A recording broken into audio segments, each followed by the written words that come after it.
Sinai, agora em direção à Terra Prometida. E Deus aí então começa a organizar esse povo, institui aí a sua presença como o tabernáculo, como o ponto central do lugar onde eles iriam se reunir, dá as leis, institui os sacerdotes, institui os levitas, né? E começa então a caminhada, institui a Páscoa, uma nuvem começa a direcionar eles, e nessa caminhada agora, eles caem na murmuração novamente, né? A grande tentação da vida cristã, né? E murmuravam porque não tinham molho, né? Porque não tinham cebola, pepino, e não necessariamente porque não tinham pão. Isso aponta para aquilo que devemos valorizar, aquilo que é o mais importante. A nossa dieta é Cristo, e Ele é suficiente. Pois bem, por conta dessas murmurações, vários eventos acontecem, né? De pessoas se levantando contra a autoridade de Moisés, contra aqueles que Deus havia estabelecido para orientá-los até a Terra Prometida. E é então que Miriam, ela fica com lepra, depois tem uma outra revolta, né, de um grupo de pessoas que acharam que Deus falava com eles igual falava com Moisés. E por isso, então, a ira de Deus se acendeu e engoliu, a terra engoliu algumas famílias ali Datã, Coreia e Abirão, né, nessa revolta. Depois o povo murmura de novo, e aí mais 14 mil pessoas morrem. Isso vai apontando para princípios, né, na nossa jornada cristã, na nossa trajetória cristã, na nossa trajetória de vida, uma vez que nós somos povo de Deus. A murmuração é abominável para Deus, porque a murmuração é uma evidência de incredulidade. Moisés também acaba errando, acaba pecando. Deus manda ele agora falar à rocha, e ele estava indignado com o povo, não por menos, né? Mas é interessante que em determinados momentos Deus queria acabar com o povo, Moisés intercedeu e Deus não acabou com o povo. Depois Moisés queria acabar com o povo, Moisés estava indignado com o povo. E Deus mandou Moisés falar com a rocha, Moisés acabou batendo na rocha, ferindo 2 vezes.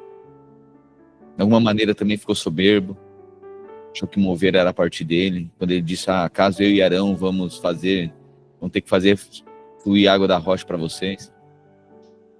E Deus então disse, olha, tu caiu na incredulidade.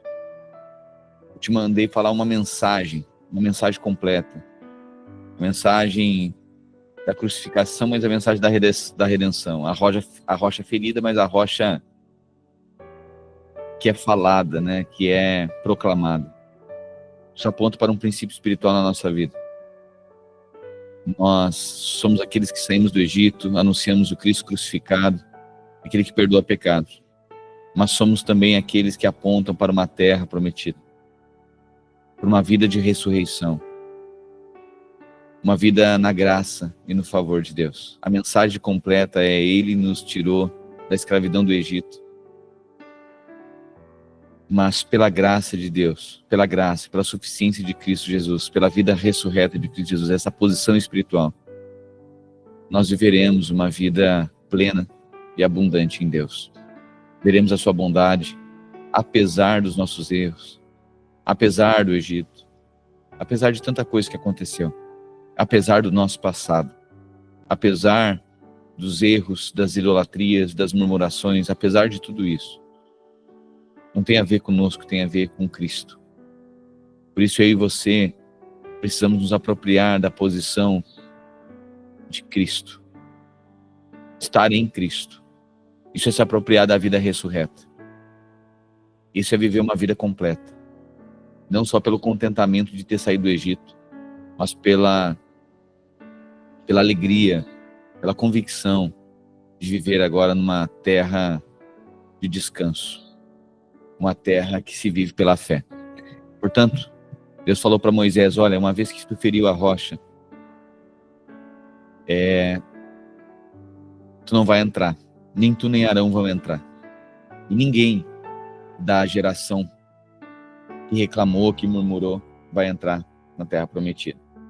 Pois bem, eles continuam se movendo agora, eles estão diante agora, muito próximos da Terra Prometida, ali em Israel, né? E Jericó também. E aí eles, com que todo aquele exército, estão chegando próximos ali. E aí as cidades, os povoados que moravam perto, quando começaram a ver aquele tanto de gente chegando, aquele exército chegando, eles começaram a ficar preocupados, né? E aí era então que Moisés dizia assim: olha, nós só queremos passar por aqui. Deixa somente nós passarmos, nós não vamos tocar em nada, não vamos levar nada do que é seu.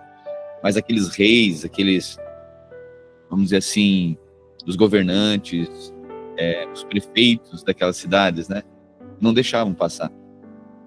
E alguns atacavam os israelitas. E por isso Moisés teve que desviar o caminho algumas vezes. E então quando aconteceu um episódio, né, de que o povo passando por determinada região ali foi picado por serpentes. E aí, serpentes, com esse veneno, o povo estava morrendo. E aí, Deus mandou então que Moisés erigisse uma serpente de bronze e colocasse no madeiro, e colocasse no alto do monte. Todo aquele que olhasse para a serpente de bronze no madeiro seria curado. Isso apontava para Cristo. Pois bem, eles continuam agora essa jornada e eles vão agora passar por uma outra região, aqui do capítulo 22. Eles vão agora chegar em Moabe. Então, eles saíram do Sinai, foram a Cades Barneia e agora eles estão diante de Moabe. Moabe fica em frente à Terra Prometida, certo? É nesse lugar que eles chegaram agora. Capítulo 22 diz assim: tendo partido os filhos de Israel, acamparam nas planícies de Moabe, para além do Jordão, perto de Jericó. Balaque, circula aí, Balaque, filho de Zippor, viu tudo o que Israel tinha feito aos amorreus. Ou seja, viu tudo que Israel já tinha feito aos alguns povos inimigos anteriormente. Alguns povos que estavam perto, que atentaram contra Israel. Israel revidou e feriu-os. Balaque, esse rei aqui, esse governante, ele viu o que Israel tinha feito para o outro povo. E Moabe teve muito medo do povo, porque era muita gente. Então os moabitas, aqueles que estavam nessa cidade, nessa região, tiveram muito medo. Moabe teve pavor dos israelitas. Eles ficaram com muito medo, porque era muita gente, um exército muito grande. Então os moabitas disseram aos líderes de Midian: essa multidão devorará tudo que há no nosso redor, como o boi devora o capim do pasto. Eles disseram, né, os moabitas ali: olha, eles vão nos engolir. Balaque, filho de Zippor, rei de Moabe, então Balaque aqui, o representante, o rei de Moabe naquela época, enviou mensageiros para chamar Balaão. Circula aí agora esse personagem que se chama Balaão.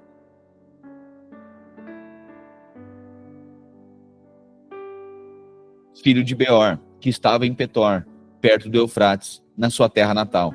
A mensagem que Balaque dizia. Então Balaque chamou o tal de profeta Balaão. Balaque falou para esse profeta, dizendo assim: olha, um povo que saiu do Egito, eles são grandes demais, eles cobrem a face da terra, e eles se estabeleceram agora perto da minha cidade aqui. Vem agora lançar uma maldição contra esse povo, pois é forte demais para mim. Talvez, então, eu tenha condições de derrotá-lo e de expulsá-lo da terra, porque sei que aquele que você abençoa é abençoado, e aquele que você amaldiçoa é amaldiçoado. Bom, esse episódio, então, Balaque, ele começa a discernir: olha, eu não consigo contra esse povo aí. Só que eu sei que tem uma maneira desse povo ser derrotado, se Deus não estiver com eles. Então, quando Balaque, ele chama Balaão, esse profeta, Esse profeta Balaão, ele é um profeta muito enigmático aqui no Velho Testamento, tá? Por quê? Porque ele não é da descendência do povo de Israel, esse profeta. Balaão não é da descendência de Israel. Só que ele conhecia o Deus de Israel. Então, provavelmente, aqui tem um episódio de um sincretismo religioso. É um profeta meio misturado, né? Então, que conhecia Deus, mas também fazia rituais, fazia magia, né? Aparece esse personagem aqui, Balaão, que é um profeta, não propriamente da linhagem de Israel, mas conhecia Deus, conhecia a lei de Deus. Pois bem, Balaque agora chama esse profeta para amaldiçoar o povo. Porque Balaque sabe que Deus não estiver com o povo, ele pode derrotá-lo. É a única maneira. Pois bem, 7. Os líderes de Moabe e os de Midian partiram levando consigo a quantia necessária para pagar os encantamentos. Então, peraí. Os líderes de Moabe e de Midian partiram levando consigo a quantidade necessária, a quantia, para pagar os encantamentos. Ou seja, Balaão é esse personagem aqui, um profeta, que se vende pela profecia. Então vai apontar aqui para um momento em que a profecia, a mensagem, ela é vendida em favor de um mercado, de um comércio. Então existem vários símbolos aqui a partir desse personagem Balaão. Depois a gente vai ver, né, o erro de Balaão, a doutrina de Balaão e o caminho de Balaão. Ok? Então, Balaque diz, olha, eu vou te pagar para tu profetizar contra esse povo. E agora sai uma comitiva e vai lá em Balaão para oferecer dinheiro para ele, para que ele atente e profetize contra o povo. Quando chegaram, comunicaram a Balaão o que Balaque tinha dito. 8. Balaão lhes disse, passem a noite aqui e eu trarei a vocês a resposta que o Senhor me der. Os oficiais moabitas ficaram com ele. Depois veio Balaão, Deus 9. Deus veio a Balaão e lhe perguntou, quem são esses homens que estão com você? Balaão respondeu a Deus, é Balaque, filho de Zippor, rei de Moabe, enviou-me essa mensagem. Um povo que saiu do Egito cobre a face da terra. Vem agora lançar uma maldição contra ele. Talvez então eu tenha condições de derrotá-lo e de expulsá-lo. Deus, porém, disse a Balaão, não vá com eles. Você não amaldiçoará este povo, porque é povo abençoado. Na manhã seguinte, Balaão se levantou e disse aos oficiais de Balaque, olha, volte para sua terra, pois o Senhor não permitiu que eu os acompanhe. Os oficiais moabitas voltaram até Balaque e disseram, Balaão recusou-se a acompanhar-nos. Balaque, então, enviou outros oficiais, em maior número e mais importantes do que os primeiros. Eles foram a Balaão e lhe disseram, assim diz Balaque, filho de Zippor, que nada o impeça de vir a mim, porque o honrarei com muita glória e farei tudo o que você me disser. Então aqui, honrarei com muita glória, aqui pagarei o que for necessário, tá? Então assim, sempre existe aqui uma tentação, né, de negociar a fé, negociar a promessa, a palavra, né, negociar. Isso é a tentação para a nossa vida, para todos nós, negociarmos. São as tentações, são os subornos espirituais, né? Aquilo que Satanás oferece tem uma aparência de ganho, tem uma aparência de bênção. Mas, na verdade, é justamente isso que corrompe a promessa. Então agora ele diz, Balaque envia de novo. uma comitiva e diz: olha, que nada impeça, eu vou pagar quanto for necessário. Venha por favor e lance para mim uma maldição contra esse povo. 18. Balaão, porém, respondeu aos oficiais de Balaque: mesmo que Balaque me desse o palácio dele cheio de prata e ouro, eu não poderia fazer coisa alguma, grande ou pequena, que vá além da ordem do Senhor, o meu Deus. Agora fiquem vocês também aqui esta noite, e eu descobrirei mais o que o Senhor tem para dizer-me. Naquela noite, Deus veio a Balaão e lhe disse: visto que esses homens vieram chamá-lo, vá com eles, mas faça apenas o que eu disser a você. Então, eles ficaram ali, a comitiva ficou ali insistindo com ele, ele disse que não iria amaldiçoar, eles permaneceram insistindo. Aí Deus disse: vá com eles, mas só faça o que eu disser. 21. Balaão levantou-se pela manhã, pôs a sela sobre a sua jumenta e foi com os oficiais de Moabe. Acendeu-se, porém, a ira de Deus quando ele foi, e o anjo do Senhor pôs-se no caminho para se opor a ele. Balaão ia montado na sua jumenta, e os seus 2 servos o acompanhavam. Então Balaão sela a jumenta, né, coloca ali no jumentinho, e vai com 2 servos. Só que agora, Deus ficou irado com Balaão. Quando a jumenta viu, olha só, jumento, viu o anjo do Senhor. Quem que viu foi Balaão? Não, o jumento. Isso é um grande problema da cegueira espiritual. Quando até um jumento vê coisa que profeta não vê. Até ímpio percebe coisa que a gente não está percebendo. Isso é cegueira espiritual. A gente está entretido com promessa de Balaque, que tem ímpio percebendo coisa, e o profeta cego, cego espiritualmente, né? Balaão aqui, está distraído, e agora o jumento está vendo o anjo e o profeta não está vendo. Quando a jumenta viu o anjo do Senhor parado no caminho, empunhando uma espada. Por quê? Porque aqui o anjo, Deus ia matar Balaão. Essa jumenta desviou-se e prosseguiu pelo campo. Balaão bateu nela para fazê-la voltar ao caminho. Então imagina uma mula saindo do caminho, a mula para e começa a desviar do caminho. Balaão começa a bater na mula, por que essa mula não continua? Só que a mula está vendo um anjo com uma espada na mão, e Balaão não está vendo. E agora Balaão começa a bater na mula.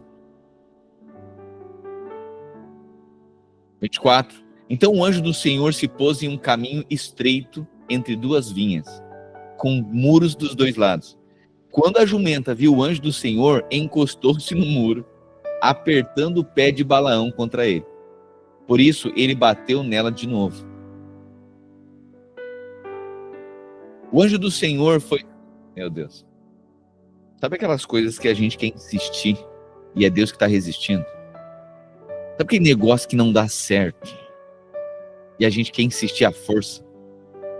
E não, mas vai acontecer de qualquer jeito. A gente começa a bater, a gente começa a forçar. Só que a gente tá apertado, tá espremido, a gente diz: mas eu vou passar de qualquer jeito. E aí a gente fica tão indignado que a gente começa a bater. A gente começa a fazer na força. O anjo do Senhor foi adiante e se colocou em um lugar estreito, onde não havia espaço para desviar-se, nem para a direita nem para a esquerda. Quando a jumenta viu o anjo do Senhor, deitou-se debaixo de Balaão. A jumenta agora empaca de vez. Acendeu-se a ira de Balaão, que bateu nela com uma vara, pela 3ª vez. Então o Senhor abriu a boca de quem? Da jumenta. Não, eu creio naquilo que a palavra de Deus diz. Eu creio que Deus falou por meio de uma sarça, no meio de um mato que estava pegando fogo. Eu creio que uma jumenta falou com o profeta, eu creio. E das pedras Deus pode suscitar filhos. Ele pode fazer clamar uma pedra. As pedras clamar. Depois ele fala mais para frente, nós vamos ler, né? Se não há quem profetize, não há quem pregue, olha que Deus pode fazer que as pedras clamem. Eu creio. Eu creio. Tem gente que crê que o homem veio de uma ameba.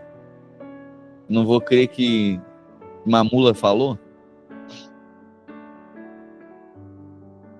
Acendeu-se a ira de Balaão, bateu nela com uma vara. Então o Senhor abriu a boca da jumenta e disse a Balaão: que foi que eu fiz a você para você bater em mim 3 vezes? Olha o jumento falando com o profeta. Você me fez de tolo. Quem dera eu tivesse uma espada na mão, eu a mataria agora mesmo. A jumenta disse a Balaão: eu não sou tua jumenta, que você sempre montou até o dia de hoje? Tenho eu o costume de fazer isso com você? Não, disse ele. Olha a conversa. Então o Senhor abriu os olhos de Balaão, e ele viu o anjo do Senhor parado no caminho, empunhando a sua espada. Balaão então inclinou-se e prostrou-se com o rosto em terra.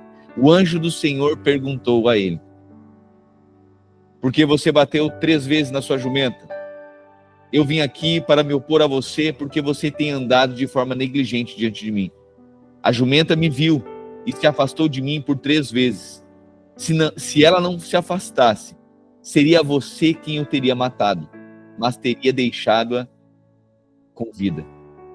Balaão disse ao anjo do Senhor: pequei, não percebi que estavas parado no caminho para me enfrentar. Agora, se o que estou te fazendo desagrada, eu voltarei. Então o anjo do Senhor disse a Balaão: vá com os homens, mas fale apenas o que eu disser a você. Assim Balaão foi com os oficiais de Balaque.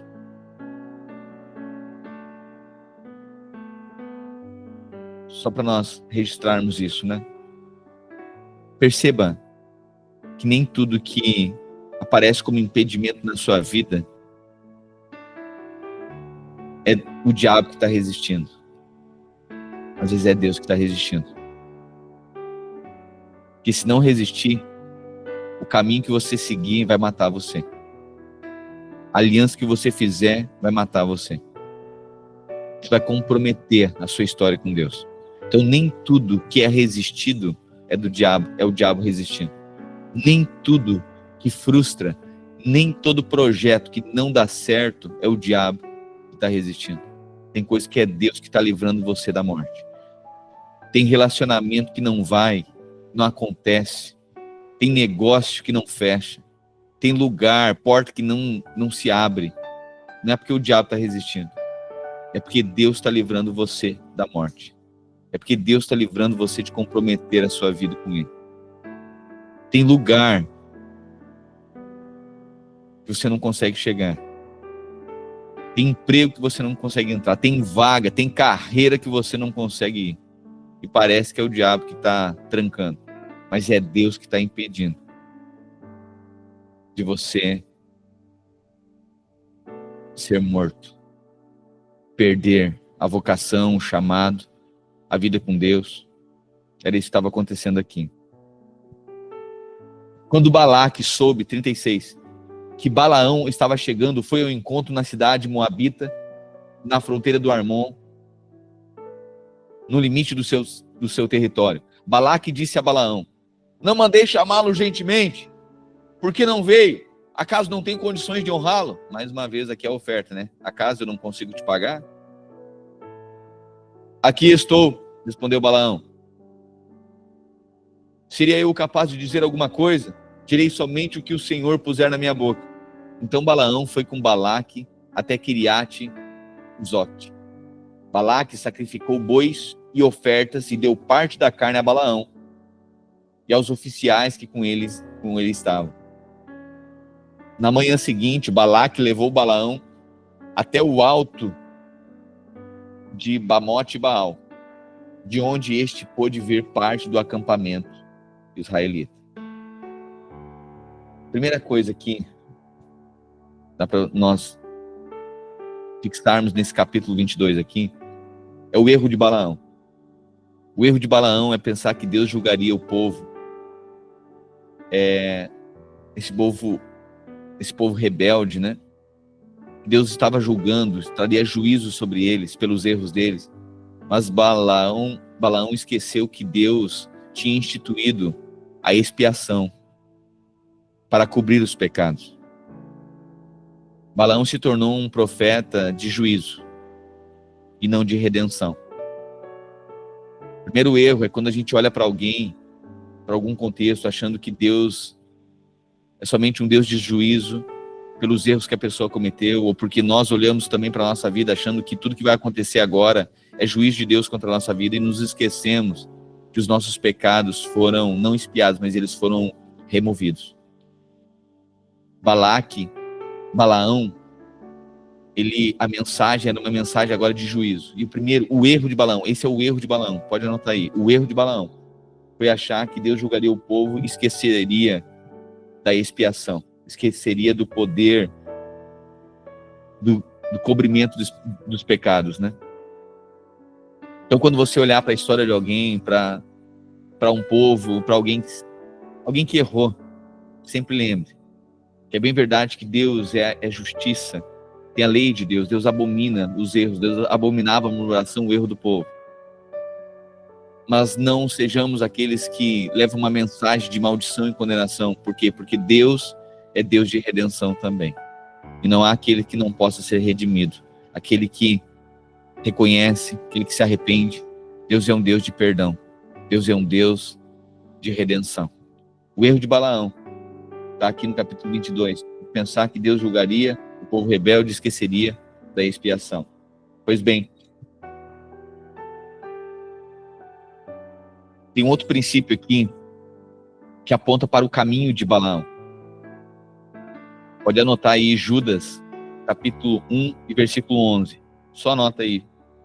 O caminho de Balaão. O caminho de Balaão. Judas, capítulo 1 e versículo 11. Depois você pode ler. Mas o caminho de Balaão é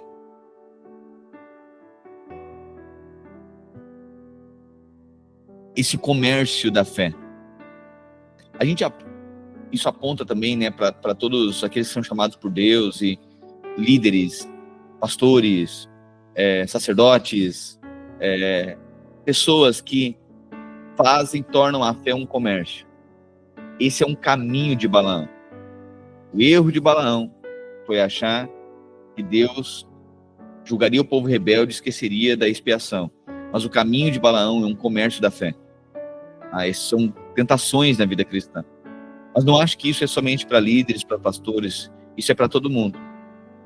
Por quê? Porque sempre o Egito, sempre o Faraó vai emitir sentenças e ofertas. Sempre vai ter oferta do Egito. Sempre vai ter oferta do mundo para que nós voltemos para o lugar que uma vez saímos. Ok? Então, a grande tentação cristã da vida, da nossa jornada, vai ser aceitar as ofertas do Egito. Vai ser aceitar as ofertas de Balaque. É negociar a nossa fé. Mas isso muitas vezes não vai ser traduzido como dinheiro. Muitas vezes vai ser traduzido como um relacionamento. A partir de uma carência. A partir de uma necessidade, a partir de uma carência, a partir de uma frustração, a gente faz um comércio da nossa fé. Esse é o caminho de Balaão. Então no capítulo 22 a gente vê o erro de Balaão e o caminho de Balaão. E aí, capítulo 23, olha o que acontece.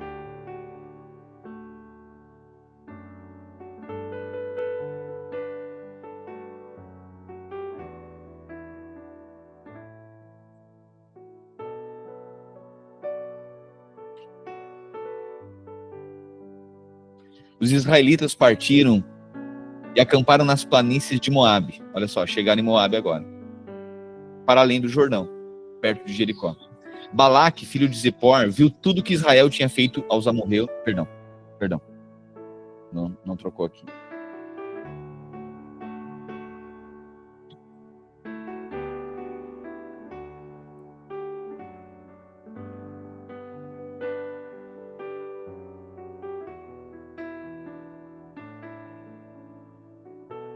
Então Balaão disse a Balaque: edifica aqui 7 altares e prepara-me 7 novilhos e 7 carneiros.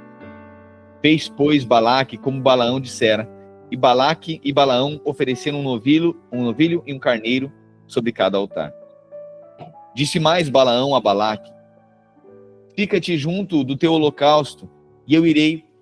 Porventura o Senhor me sairá ao encontro, e o que me mostrar te notificarei. Então subiu a um morro desnudo. Encontrando-se Deus com Balaão, este lhe disse: preparei 7 altares e sobre cada um ofereci um novilho e um carneiro. Então o Senhor pôs a palavra na boca de Balaão e disse: torna para Balaque e me falarás assim. E tornando para ele, eis que estava junto do seu holocausto ele e todos os príncipes dos moabitas. Então proferiu a sua palavra e disse: Balaque me fez vir de Arã, o rei de Moabe, dos montes do Oriente, vem, amaldiçoa-me a Jacó, e vem, denuncia Israel. Como posso amaldiçoar a quem Deus não amaldiçoou? Como posso denunciar o que o Senhor não denunciou? Pois do cume das penhas, de cima do monte, vejo Israel, e dos outeiros o contemplo. Eis que é povo que habita só, e não será reputado entre as nações. Quem contou o pó de Jacó, ou enumerou a 4ª parte de Israel? Que eu morra a morte dos justos, e o meu fim seja como o dele. Então disse Balaque a Balaão: o que tu está fazendo? Eu chamei-te para amaldiçoar os meus inimigos, mas eis que somente tu abençoa. Mas ele respondeu: porventura não terei cuidado de falar o que o Senhor pôs na minha boca?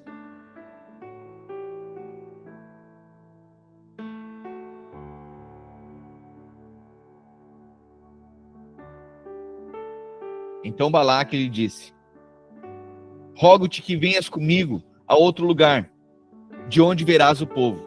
Verás somente a parte mais próxima dele, e não o verás todo, e amaldiçoa-lhe ali. Levou consigo ao campo de Zofim, ao cimo, ao cume de Pisga, e edificou 7 altares, e sobre cada um ofereceu um novilho e um carneiro. Então disse Balaão a Balaque: fica aqui junto do teu holocausto, e eu irei ali ao encontro do Senhor. Encontrando-se o Senhor com Balaão, pôs-lhe na boca a palavra e disse: torna para Balaque, e assim falarás. Vindo a ele, eis que estava junto do holocausto, e os príncipes dos moabitas com ele. Perguntou-lhe, pois Balaque: quem falou o Senhor? Então proferiu a sua palavra e disse: levanta-te, Balaque, e ouve. Escuta-me, filho de Zippor. Deus não é homem para que minta. Nossa, que lindo, irmãos. Olha isso, 19. Deus não é homem para que minta, nem filho do homem para que se arrependa. Porventura, tendo ele prometido, não o fará? Meu Deus. Olha a promessa de Deus. A imutabilidade, né, da promessa de Deus. Deus não negocia isso. A sua palavra não volta atrás, não se arrepende, não foge, né, não vira as costas, não abandona. Ele permanece sendo fiel. E agora Deus usa Balaão aqui, e Balaque contratou ele para amaldiçoar, e tentou uma vez, não conseguiu, tentou outra vez agora, e aí Deus pega a boca do profeta agora e emite essa sentença: Deus não é um homem para que minta, nem filho do homem para que se arrependa. Porventura, tendo ele prometido, não fará? Agarra essa sentença. Eis que para abençoar recebi ordem. Ele abençoou, não posso revogar. Não viu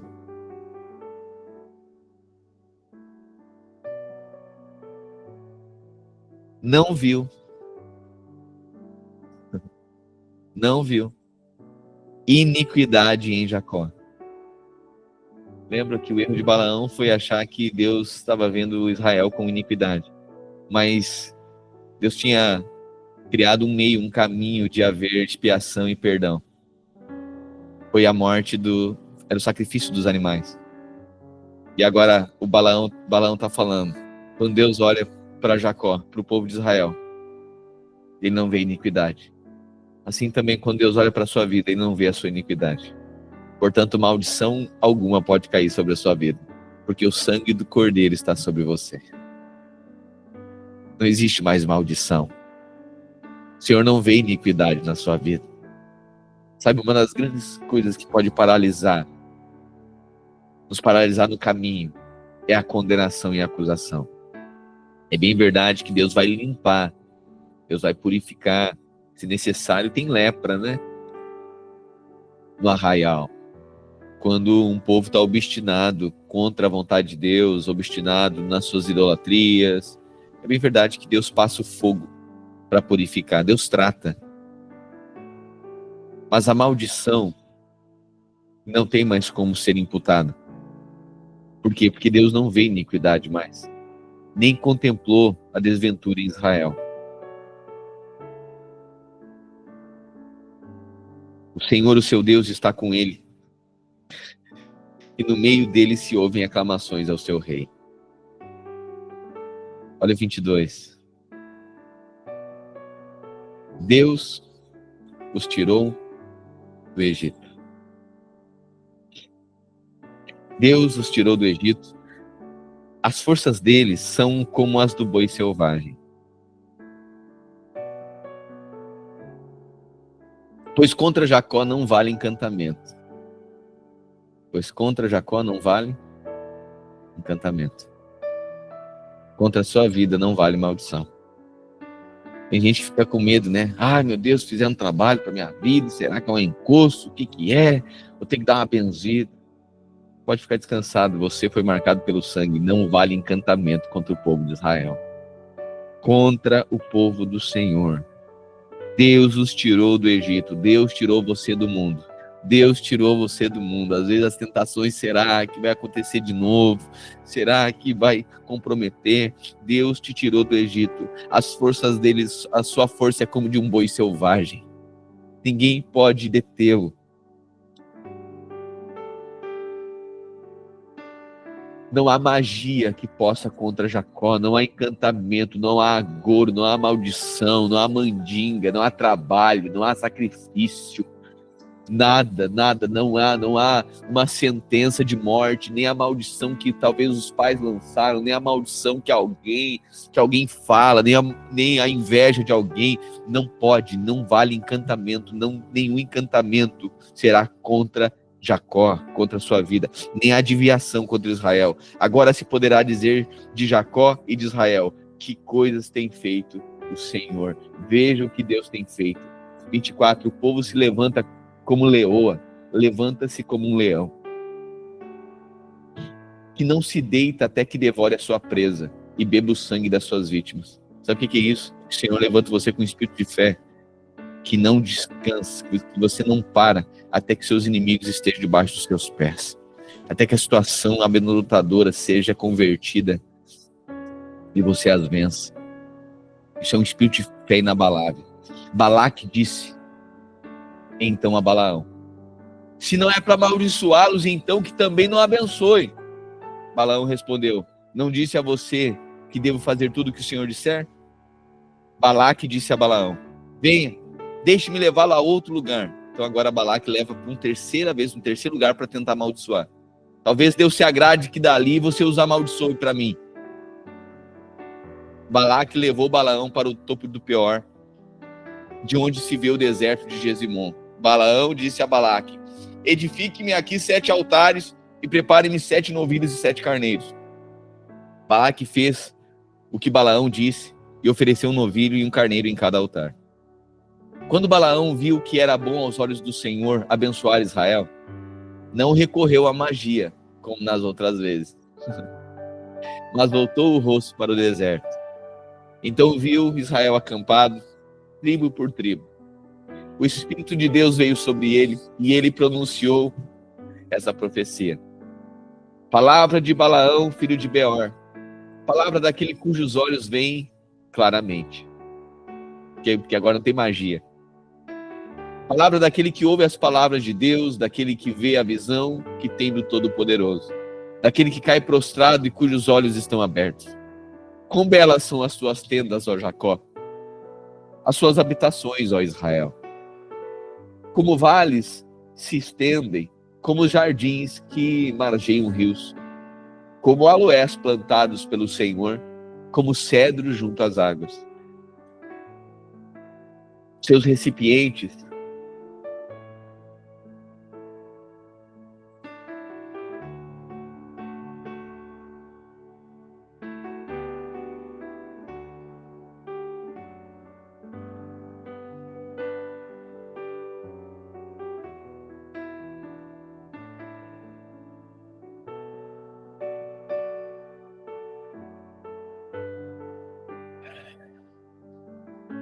Os seus recipientes transbordarão com água e a sua semente terá água em abundância.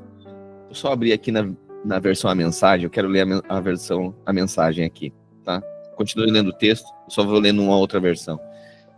Como são belas as suas tendas, Jacó, e as suas casas, ó Israel, como vales que se estendem na imensidão, como jardins plantados junto aos rios, como aloés plantados pelo Eterno, o jardineiro como cedro junto às águas. Seus reservatórios de água transbordarão, sua semente espalhará a vida por todos os lados. Seu rei suplantará Agag e sua laia. Seu reino será soberano e majestoso. Deus os trouxe do Egito, é Deus falando para você, tá? Deus te trouxe do Egito, esbravejando como um boi selvagem, devorando os inimigos como pedaços de carne, esmagando seus ossos e arrancando suas flechas. Israel rasteja como um leão e dormita, o rei das feras. Quem ousa perturbá-lo? Todo aquele que abençoa você é abençoado, e todo aquele que amaldiçoa você é amaldiçoado. Na versão NVI vai dizer, né? Sejam abençoados os que te abençoarem, e amaldiçoados os que te amaldiçoarem. Então a ira de Balaque se acendeu contra Balaão, e batendo as palmas das mãos, disse: eu chamei para amaldiçoar os meus inimigos, mas você já abençoou 3 vezes. Agora fuja para sua casa. Eu disse que o honraria com glória, mas o Senhor o impediu de recebê-la. Balaão, porém, respondeu a Balaque: eu bem que avisei os mensageiros que você me enviou, mesmo que Balaque me desse o palácio dele cheio de prata ou ouro, eu não poderia fazer coisa alguma própria da minha própria vontade, boa ou má, que vá além da ordem do Senhor, e devo dizer somente o que o Senhor disser. Agora estou voltando para o meu povo, mas venha, deixe-me adverti-lo do que este povo fará ao seu povo nos dias que virão. Espera aí. Balaão disse: eu estou voltando para o meu povo, mas venha, deixe eu adverti-lo do que este povo fará ao seu povo nos dias que virão. Então pronunciou esta oração: palavra de Balaão, filho de Beor, palavra daqueles cujos olhos veem claramente, daquele que ouve as palavras de Deus, que possui o conhecimento do Altíssimo, daquele que vê a visão que vem do Todo-Poderoso, daquele que cai prostrado e cujos olhos estão abertos. Eu vejo, mas não agora. Eu avisto, mas não de perto. Meu Deus. Olha só. Balaque está representando os inimigos de Israel, certo? Israel, o povo de Deus. Deus tira esse povo do Egito e está enviando para a terra prometida, correto? Balaque, os inimigos de Israel, querem derrotar Israel. Contratam Balaão. Balaão vai amaldiçoar e não consegue. Vai amaldiçoar a segunda vez, não consegue. Vai amaldiçoar a terceira, não consegue. Acaba abençoando. Agora, pela 4ª vez, Balaão diz o seguinte: vem cá, eu vou falar agora o que vai acontecer contigo. O que esse povo de Deus aí, o que esses crentes, o que esses que foram redimidos, o que vai acontecer contigo? Tu que queria matá-los. Qual vai ser o futuro desse povo agora? E olha agora a profecia. Eu vejo, mas não agora. Eu estou avistando, mas não é perto. Uma estrela surgirá de Jacó. Quem é a estrela que viria de Jacó? Cristo. Uma estrela surgirá de Jacó. Um cetro se levantará de Israel. A estrela se levantando é Cristo. Ele é o Deus de Abraão, de Isaac e de Jacó. Um cetro fala de governo. Um governo se levantará de Jacó. Uma estrela surgirá de Jacó e um cetro se levantará de Israel. Ele esmagará as frontes de Moabe e o crânio de todos os descendentes de Sete. Edom será dominado, Seir, o seu inimigo, também será dominado. Israel, porém, se fortalecerá. De Jacó sairá o governo. Ele destruirá os sobreviventes das cidades. Balaão profetizou a vinda de Cristo. Balaão viu Amaleque, porque ele profetizou agora para Edom, para os Moabitas também. Agora ele profetiza pela 5ª vez, agora ele fala contra, agora ele profetiza contra os inimigos. Balaão viu Amaleque e pronunciou essa oração. Amaleque foi o primeiro das nações, mas o seu fim será a destruição. Depois ele faz a sexta oração. Depois viu os queneus e pronunciou essa oração. A sua habitação é segura, né? O seu ninho está firmado na rocha. Todavia vocês queneus serão destruídos quando Assur os levar prisioneiros. Finalmente pronunciou a sétima oração. Ah, quem poderá viver quando Deus fizer isso? Navios virão da costa do Quitim e subjugarão Assur e Éber. Mas o seu fim também será destruição. Então Balaão se levantou e voltou para casa. E Balaque seguiu o seu próprio caminho.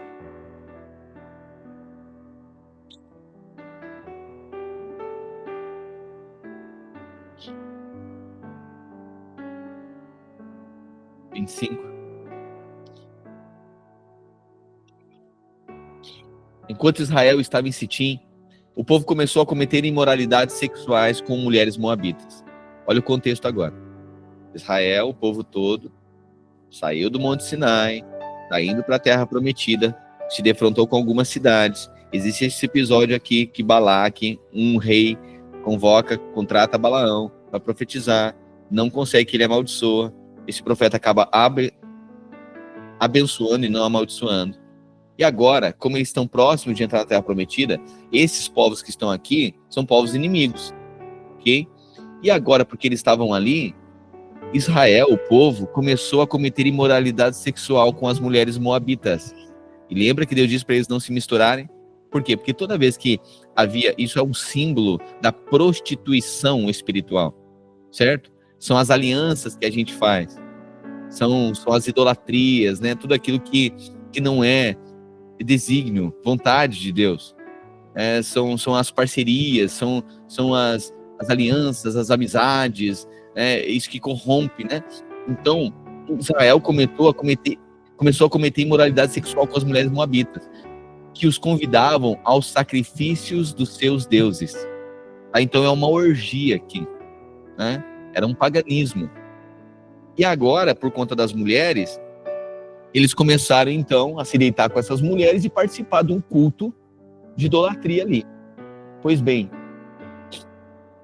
o povo comia e se prostrava diante desses deuses. Assim, Israel uniu-se a Baal Peor, e a ira do Senhor se acendeu contra Israel. O Senhor disse a Moisés: prenda todos os chefes desse povo, enforque-os diante do Senhor, à luz do sol, para que o fogo da ira do Senhor se afaste de Israel. Deus abominou. Isso para pegar todos os príncipes, todos os líderes, esses que tinham permitido, né, que seus clãs começassem a se deitar com mulheres moabitas, e disse para enforcar todo mundo, à luz do sol, à luz do dia. Então Moisés disse aos juízes de Israel: cada um de vocês deverá matar aquele que dentre os seus homens se uniram a Baal Peor. Um israelita trouxe para casa uma mulher midianita. Olha só, foi lá, pegou uma tisga e trouxe, na presença de Moisés e de toda a comunidade de Israel, que choravam à entrada da tenda do encontro. Por que eles estavam chorando? Porque Deus já tinha dito que ia morrer. Quando Finéias, filho de Eleazar, neto do sacerdote Arão, viu isso, abandonou a assembleia e apanhou uma lança. Ele viu um israelita chegando com uma midianita. Ele viu esse casalzinho desfilando, né, fazendo passarela ali. Ele seguiu o israelita até o interior da tenda e atravessou os dois com a lança. Atravessou o corpo do israelita e o da mulher pelo ventre. Então cessou a praga contra os israelitas. Os que morreram por causa da praga foram 24.000 pessoas. Deus abomina a prostituição. O que era essa prostituição? É a mistura, é a nossa fé misturada. É um pouco de palavra, mas um pouco de força. É um pouco de palavra, mas um pouco de horóscopo. É um pouco da palavra de Deus, da promessa de Deus, um pouco de descanso, mas um pouco de força, mistura. É um pouco que a gente é povo de Deus, mas é um pouco que a gente gosta dos midianitas, gosta da cultura do mundo, gosta das orgias do mundo, gosta das comidas do mundo, da conversa do mundo, do palavreado do mundo, né? Da vida independente do mundo. Essa cultura do mundo, né? A vida independente. Às vezes não é sobre o errado, é não compromisso com o certo, né? Que parece uma vida independente. Não estou me misturando com ninguém. Pois é, mas a vida independente, a vida isolada, é vida mundana. Que a vida de Israel é uma vida compartilhada. Diga-lhe. Então o Senhor disse a Moisés, Finéias, filho de Eleazar, neto do sacerdote Arão, desviou a minha ira sobre os israelitas, pois fui zeloso com o mesmo zelo que tenho no meio deles, e no meu zelo não os consumi. Diga-lhe, pois, que lhe concedo a minha aliança de paz. Diga-lhe, pois, que conceda a minha aliança de paz. Olha só, com Finéias, viu? Dele e dos seus descendentes será a aliança do sacerdócio perpétuo. Uau, ele foi fiel àquilo que Deus tinha dito. Elimina toda essa prostituição do povo aí. Ele foi lá, matou aquele casal, e Deus disse, agora eu concedo minha aliança de paz. Seus descendentes será a aliança do sacerdócio perpétuo, porque ele foi zeloso pelo seu Deus e fez expiação pelos israelitas. O nome do israelita que foi morto com a midianita era Zinri, filho de Salu, líder de uma família simeonita. O nome da mulher midianita que morreu era Cosbi, filha de Zur, chefe tribal de um clã midianita. O Senhor disse a Moisés, tratem os midianitas como os inimigos e matem-nos, porque trataram vocês como inimigos quando os enganaram, no caso de Peor e de Cosbi, filha da mulher midianita, mulher do povo deles que foi morta pela praga que enviei por causa de Peor. 26.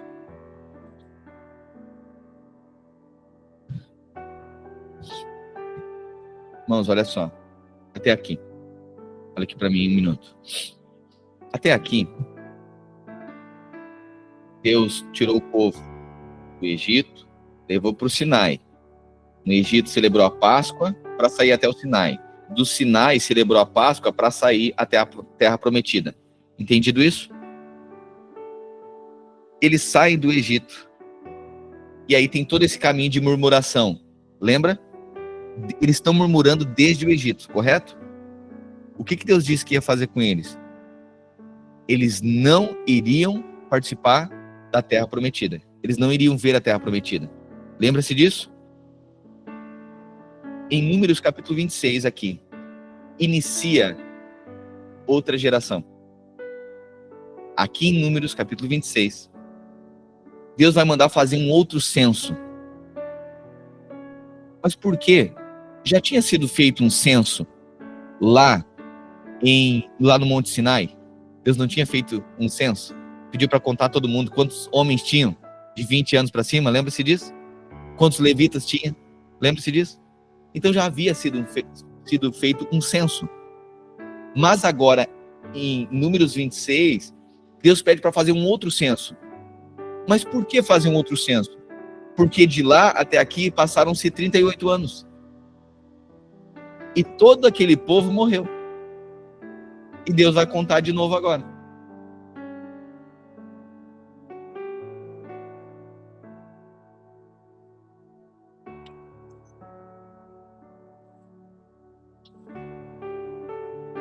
Se você for lá em Números capítulo 1, versículo 46, 1:46, bem rápido. 1:46. Números 1:46. Todos os contados, aqui foram os homens, tá? Fora mulheres e crianças, tá? Mas todos os contados foram 603.550.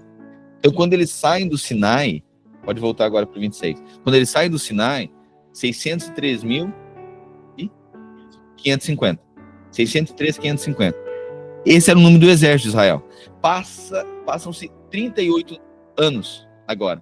E toda essa geração morre, como Deus já havia dito, por conta da murmuração e da incredulidade. Agora chega aqui. Eles estão diante da Terra Prometida e ele diz, pode contar de novo. Passada a praga, o Senhor disse a Moisés e a Eleazar, filho do sacerdote Arão, façam um recenseamento. Façam um recenseamento. Tem um novo censo. Pode colocar aí. Outra geração. Novo censo. Capítulo 26 é uma outra geração. Novo censo. Agora a geração da Terra Prometida. Façam o recenseamento de toda a comunidade de Israel segundo as suas famílias. Contem todos os de 20 anos para cima que possam servir no exército de Israel. Nas planícies de Moabe, junto ao Jordão, em frente de Jericó. Olha só. Nas planícies de Moabe, junto ao Jordão, que fazia divisa, em frente a Jericó, Terra Prometida. Moisés e o sacerdote Eleazar falaram com eles e disseram: façam um recenseamento dos homens de 20 anos para cima, conforme o Senhor tinha ordenado a Moisés. Estes foram os israelitas que saíram do Egito. Estes foram os israelitas que saíram do Egito. Os descendentes de Ruben, o primogênito de Israel, foram de Enoque, o clã enoquita, de Palu, o clã paluíta, de Esrom, o clã esronita, de Carmi, o clã carmita. Estes foram os clãs de Ruben, foram contados 43.730 homens. O filho de Palu foi Eliabe. Os filhos de Eliabe foram Nemuel, Datã e Abirão. Estes, Datã e Abirão, foram os líderes da comunidade que se rebelaram contra Moisés e Arão, estando entre os seguidores de Corá, quando se rebelaram contra o Senhor. A terra abriu a boca e os engoliu com Corá, junto os seguidores morreram quando o fogo consumiu 250 homens que serviram de advertência. Os filhos de Corá, porém, não morreram. Os descendentes de Simeão, segundo seus clãs, foram de Nemuel, o clã Neumelita, de Jamim, o clã Jaminita, de Jaquim, o clã Jaquinita, de Zerá, o clã Zeraíta, de Saul, o clã Saulita. Estes foram os clãs de Simeão. Havia 22.200 homens.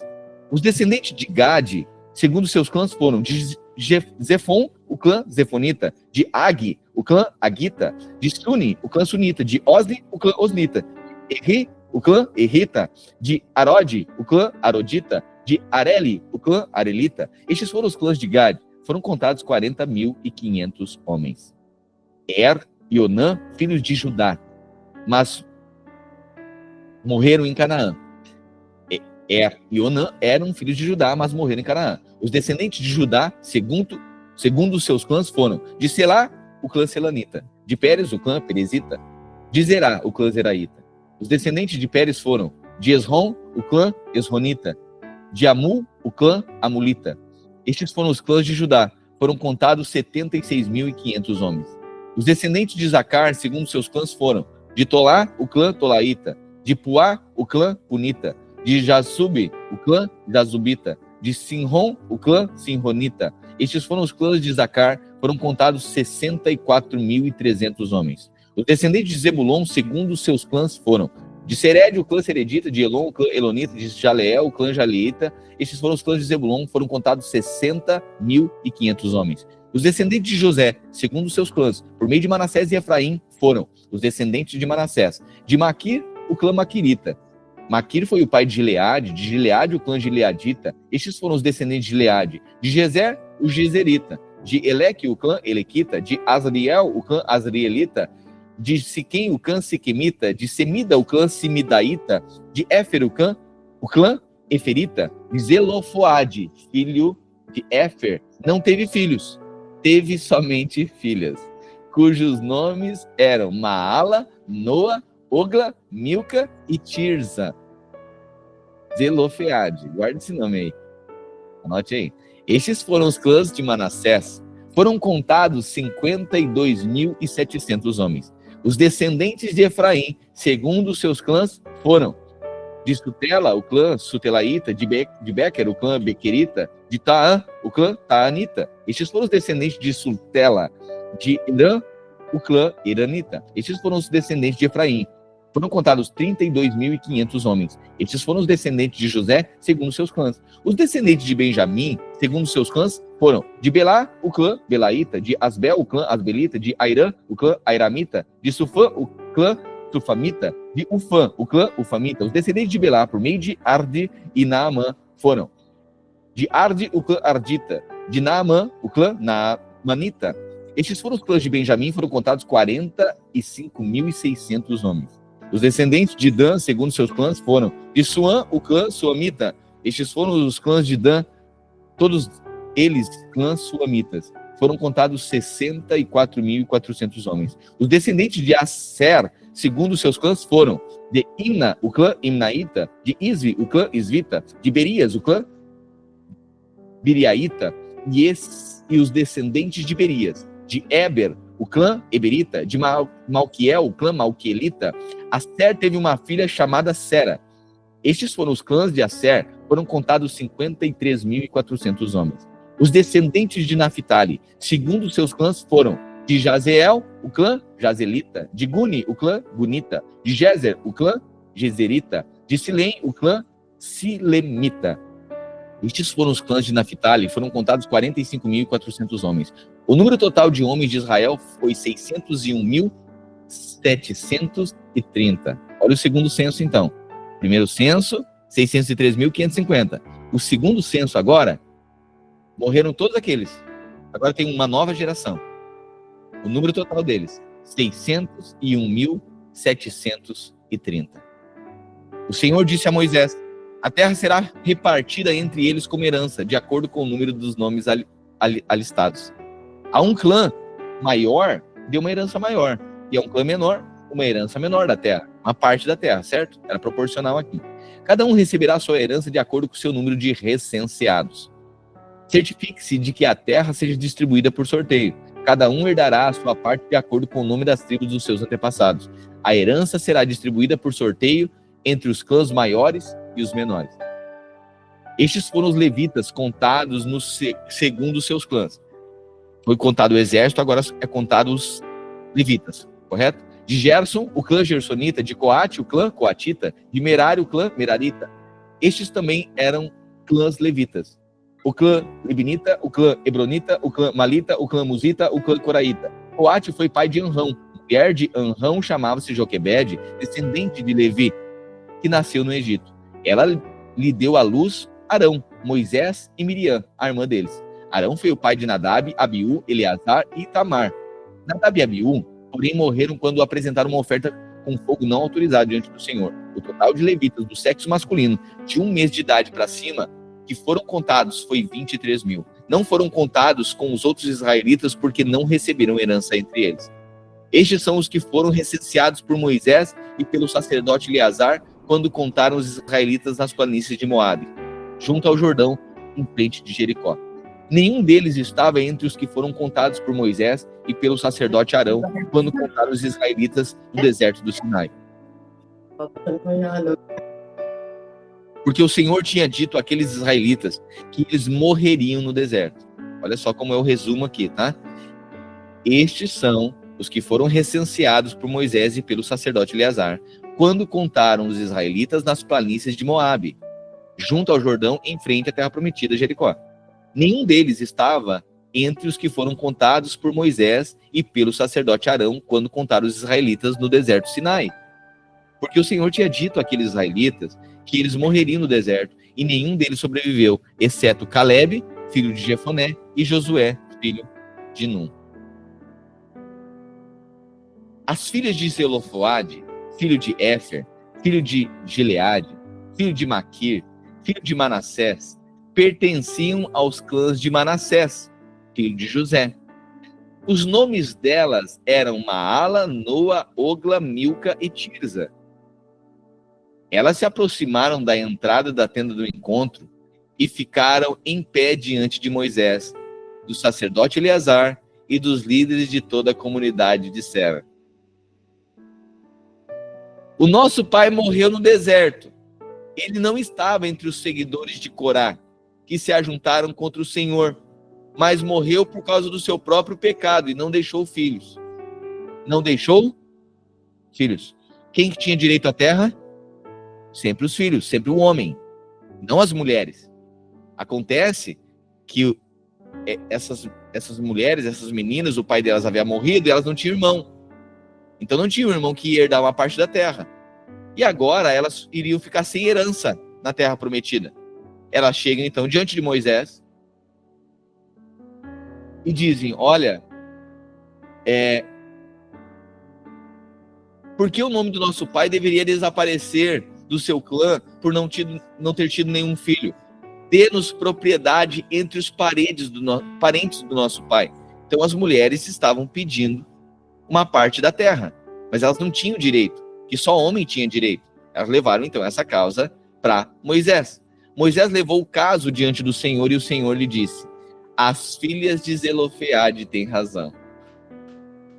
Olha só. Pela lei de Deus, pela ordenança, a lei, elas não mereciam. Mas elas chegaram diante de Moisés, humildemente, e pediram parte da herança. Elas mereciam? Mereciam ou não? Não. mas a graça é para quem não merece. Toda vez que você chega, mesmo não tendo direito diante do Senhor, mas você crê na bondade dele, por causa de Cristo, a graça alcança você. Que a graça é para quem não merece. Tem um episódio de graça, puramente graça aqui. Tem coisa muito mais profunda aqui, ok? Mas isso é para outra pregação. Diga aos israelitas, olha agora, Deus manda Moisés, elas vão diante de Deus da graça humilde, né? As filhas de Zelofeade têm razão. Você lhes dará propriedade como herança entre os parentes do pai delas e lhes passará a herança do pai. Diga aos israelitas, se um homem morrer e não deixar filho, transfiram a sua herança para a sua filha. Meu Deus, a lei foi mudada por causa dessas mulheres. Se ele não tiver filha, dê a sua herança aos irmãos dele. Se não tiver irmãos, dê aos irmãos do seu pai. Se ainda o seu pai não tiver irmãos, dê a herança ao parente mais próximo do seu clã. Este será um estatuto legal para os israelitas, como o Senhor ordenou a Moisés. Então o Senhor disse a Moisés, suba a este monte da serra de Abarim e veja a terra que dei aos israelitas. Olha só, Deus manda agora Moisés avistar a terra. Só que ele não entra. Ele vai avistar, mas não vai entrar. Depois de vê-la, você também será reunido ao seu povo, como Arão, o seu irmão. Pois quando a comunidade contendeu comigo junto às águas do deserto de Zim, vocês dois desobedeceram a minha ordem de me santificar diante deles. Isso aconteceu junto às águas de Meribá, em Cádiz, no deserto de Zim. Moisés disse ao Senhor, que o Senhor, o meu Deus, que a todos da vida, designe um homem como líder dessa comunidade, que vá adiante deles e os lidere quando saírem, quando retornarem, para a comunidade do Senhor não seja como ovelha sem pastor. Então o Senhor disse a Moisés, tome Josué, filho de Num, homem em quem está o Espírito, e impõe as mãos nele.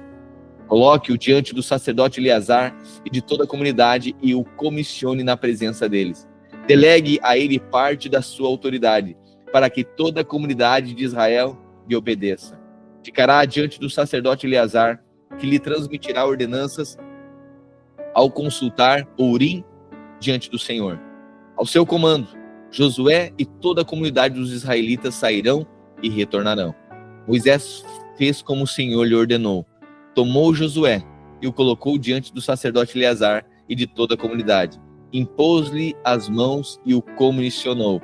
Tudo conforme o Senhor tinha dito por meio de Moisés. Amém. Amém. Amém, Jesus, nós te agradecemos pela tua palavra liberada e revelada a todos nós. Guia-nos, ó Deus, em um caminho de visão clara e não obscurecida. Nos leve, ó Deus, para o discernimento, o lugar de discernimento de que o Senhor não é um Deus de juízo, mas é um Deus de graça, de perdão e de redenção. Nos leva, Deus, a confiar que nós estamos debaixo, crer que nós estamos debaixo dessa sentença profética, de que a bênção do Senhor está sobre nós e a maldição não pode mais nos encontrar. Nós somos um povo abençoado. Nós somos um povo, ó Deus, do Senhor. A nossa lei é o Senhor, a lei do Espírito e da vida. A maldição não chegará à nossa casa, nem a praga. Nós não nos misturaremos, Deus, aos povos de Moabe. Não nos uniremos às alianças de Moabe, nem aos seus deuses. Nós somos um povo propriedade exclusiva do Senhor. E nós somos o povo, a geração que vai herdar a terra prometida. Toda murmuração está cancelada em nós. Sim, Deus, somos o povo que confia inteiramente na tua graça. Não propriamente no mérito, não propriamente naquilo que merecemos ou aquilo que fazemos para merecer. Nós confiamos inteiramente na tua graça. Nós seremos abençoados não porque merecemos, mas porque o Senhor é bom. Nós temos parte na herança. Nós chegamos diante do Senhor e podemos pedir a Deus um casamento abençoado, uma família, filhos abençoados. Que o Senhor guarde os nossos filhos. Não porque nós merecemos ou porque instruímos o bem, os instruímos bem. Nós queremos uma herança. E o Senhor prometeu por meio da sua bondade e fez uma aliança. É por causa de Cristo que os nossos filhos serão abençoados. Eu quero declarar, ó Deus, sobre as nossas casas. O futuro dos nossos filhos está nas suas mãos. Eles desfrutarão da presença na terra prometida. Senhor, eu oro aqui pelas famílias e pelos filhos. Pela geração de Josué e Calebe. Nossos filhos serão guardados pelo Senhor. Futuro, a herança, eles têm herança no Senhor. Tem parte do Senhor. É o Senhor que vai cuidar deles. É o Senhor que vai estabelecê-los, vai abrir portas. Os seus inimigos, seja lá no colégio, seja lá na faculdade, os inimigos, as ideologias, as ofertas de Moabe, as ofertas do Egito, eles fugirão. Se por uma porta vieram contra eles, por 7 portas fugirão. Quero declarar que nós estamos blindados no Senhor, somos propriedade do Senhor. Blinda o nosso coração, Jesus. Blinda-nos como famílias marcadas, seladas pelo Senhor. Nós temos uma vida no Senhor, temos anos pela frente. Nosso coração, sela o nosso coração debaixo da tua promessa, Deus. Que os nossos olhos sejam abertos à tua promessa. Que não caiamos no erro de Balaão, na doutrina de Balaão e no caminho de Balaão.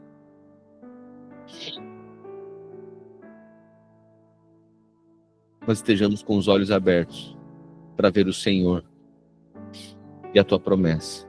Encantamento algum cairá sobre nós. Maldição alguma chegará na nossa casa. A doença não terá lugar nas nossas famílias. A miséria, a pobreza e a escassez não terá lugar entre nós. A bênção do Senhor repousa sobre nós. A bênção do Senhor repousa sobre a igreja. A terra prometida, a igreja do Senhor. Uma nação santa, um povo real. Um sacerdócio real. Escolhido para dar frutos, para estabelecer a sua vontade aqui na terra. Nós oramos e te agradecemos em nome de Cristo Jesus de Nazaré. Amém e amém. Amém, querido. Maldição nenhuma pode chegar na sua casa. Você é bem-aventurado. Declare isso, confesse isso, se apegue a isso. Amém? Seus filhos encontrarão uma terra prometida. Deus já prometeu. Ele fará. Nenhum deles perecerá no deserto. Da geração de Josué, você é da geração da mensagem completa. Você é da geração da graça. Você é da geração da redenção. A geração do perdão. Você é dessa geração. Se a maldição alcançou até a 4ª geração, agora a bênção vai alcançar 1000 gerações a partir de você. Todos que estão perto de você são da geração de Josué. Você não é da geração de Moisés. Você é da geração de Josué. Creia nisso, viu? Tantos são os nossos desafios, né? Estava antes de sair de casa agora. Brinquei um pouquinho com a minha filha. E a gente sempre está tentando instruir, pedir discernimento para o Senhor, né? Porque a gente pode instruir, mas não é uma equação pronta. A gente depende do Senhor, porque só o Senhor conhece o coração, sabe? Natureza pecaminosa está em todos. E é o Senhor que conhece o coração, que tem como transformar coração, mente. Eu estava pedindo, Senhor, guarda o teu coração. Eu estava declarando isso, o coração dela está guardado. Ela vai ser uma mulher segundo o teu coração, vai ser uma mulher profeta do Senhor, cheia de Deus, que amará a tua presença, Ela não vai fazer aliança com Moabita. Minha oração é essa. Ela vai casar com o povo de Jacó, homem de Israel, homem de Deus. Sabe? Meu filho não vai fazer aliança com Moabita. O Senhor vai guardá-lo. Ele vai discernir que ele é povo do Senhor. As alianças serão entre o povo de Deus. Serão bem-aventurados, serão abençoados. Honrarão o Senhor. Suas casas serão prósperas, benditas. Eles perpetuarão a mensagem que carregamos. Serão homens e mulheres de honra. Sabe, um povo, gente apaixonada por Deus, que tem e medita na sua lei de dia e noite. Esse é o futuro da nossa geração. É por isso que nós amamos o Senhor e não permitiremos alianças em Moabe. Nem adoraremos outros deuses. Não faremos, nem seremos seduzidos, nem aliança, e nem seremos seduzidos pelas ofertas de Balaque. Só há um Deus, e Ele está conosco. Só servimos o Senhor, o Deus de Abraão, de Isaac e Jacó. O cetro, a estrela de Jacó, o cetro de Israel, Cristo Jesus. Ele é nosso Deus, nosso Senhor, nosso Pai. Amém. Grato pela sua honra de nós estarmos aqui diante da palavra do Senhor.